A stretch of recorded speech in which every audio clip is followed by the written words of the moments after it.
Alrighty, good afternoon, everybody. This is Hajin Zero here back with another animation movie review. This is Final Fantasy 7, the complete edition. Even though I could have done both at the same time, I think I originally intended to because of the thumbnails, but I'm gonna go ahead and do it anyway because I think it was a couple of things I didn't really get to mention on the first one. Pretty much the story's all the same. It just gives more expedition of the characters through the game.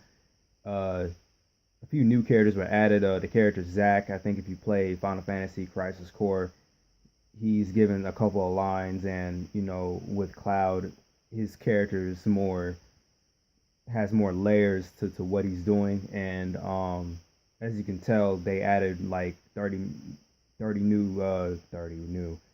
minutes of additional footage, some new shots, as well as they increased some of the depth and lighting of some of the characters that look a lot better. you know, um, or it could be just the version that you watch it on or your TV.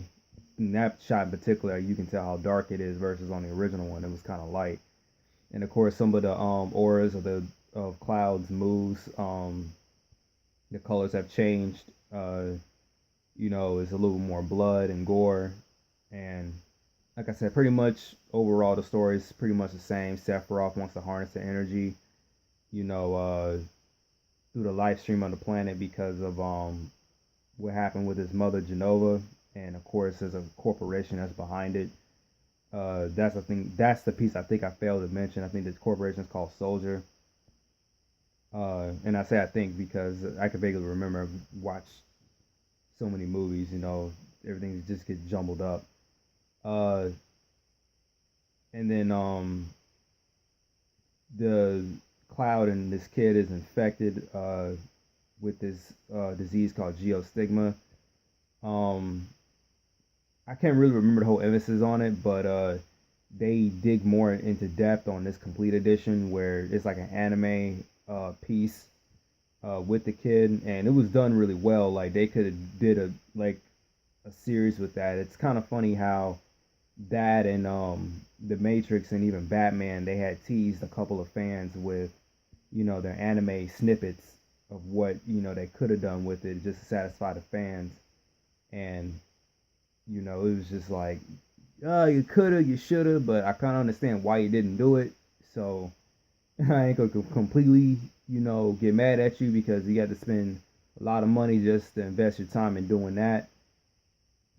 And that might be money costly, or it's really up to the studio, or the studio realizes we can make more money just doing a feature instead of just a bunch of TV episodes. Who knows? But like I said, now going to the technical side, the graphics are really, really, really good. It's like they somewhat reskinned the whole movie, and they inserted, of course, completely new footage. Now I don't know if they already had the original footage when they, oh, excuse me, when they first did the movie.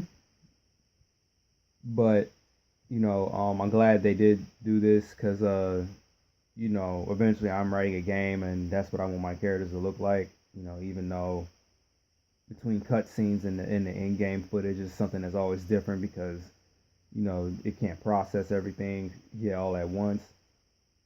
Um, the cool addition is that I believe there's some product placement here, but it's kind of their own. Uh, Technically, I think with Cloud's phone, you can actually buy that. It's a pretty cool thing. Um, of course, the ringtone and whatnot, but yeah, that's pretty much all I have to say for the movie.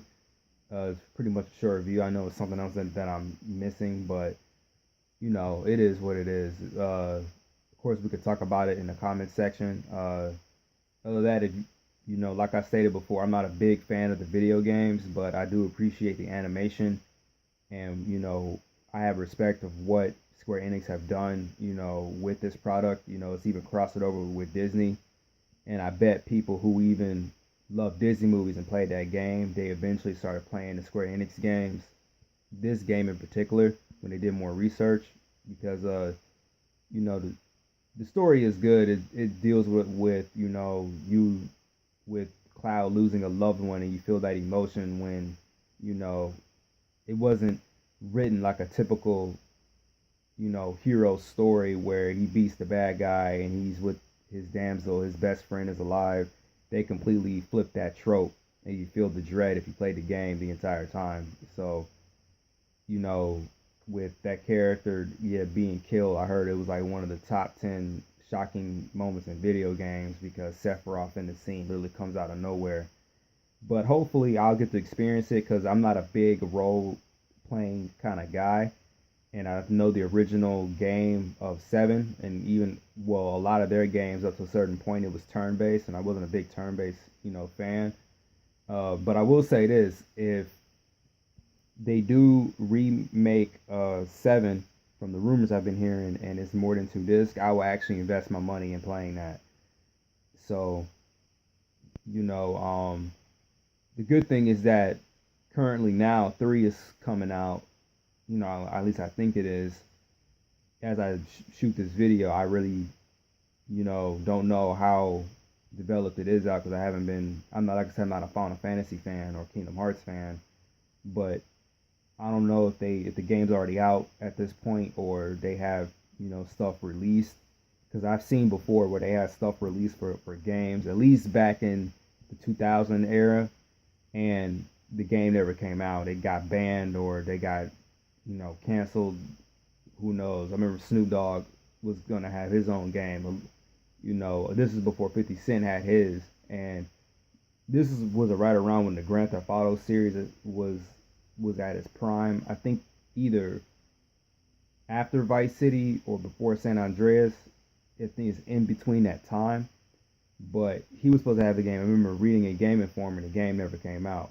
So the way they cope with it, he was putting True Crime, Streets of LA as a cheat code, but that's just one game. Congress Bad Fur Day was one. Thrill Kill. There was a Street Fighter EX version. I think it had Nash in there and a few other characters we haven't seen in 3D. So it's just things that I pay attention to. But currently now they won't advertise a game's release or it coming out until they have a full green light or most of the game is finished and there's really nothing stopping them. They're not going to tease fans like that and saying, oh, this is what we're going to do, and then like right when you get at a certain level they say, okay, forget it. So they'll wait till it pans, or if the creator himself and most definitely knows. Good example is Ed Boon with Mortal Kombat. It's been currently now it's been teased that 11 is in the making, but like I said, he has corporate backing, so it's like the money really isn't the issue. But I'm just going on a banter here, and again, I'll talk to you guys later. Peace.